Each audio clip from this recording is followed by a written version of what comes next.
2019 national testing agency ही नीटचा paper conduct करते अख्ख्या इंडियासाठी.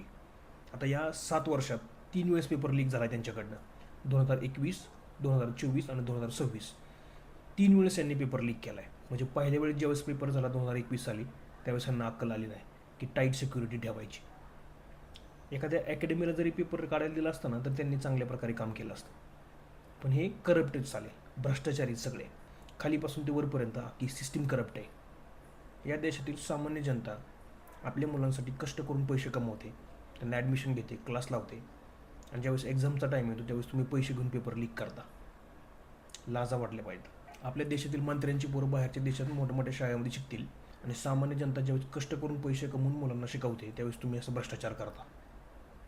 थोडी लाज वाटली पाहिजे तुम्हाला. ह्यांना जर एक पेपर कंडक्ट करता येत नसेल ना नीट प्रॉपर टाईट सिक्युरिटीने, तर ह्यांची खुर्चीवर बसायची लायकी नाही. आणि याकडे सरकारने लक्ष देणं गरजेचं आहे. आता डोक्यावरून पाणी जायला लागलं आहे.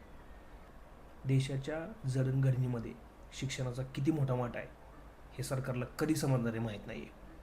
तुम्ही जर नीटचा पेपर कंडक्ट करू शकत नाही, नीट 7 वर्षात तुमच्याकडनं 3 वेळेस पेपर लीक होतो, तर खरंच इथे ही लाज वाटण्यासारखी गोष्ट आहे.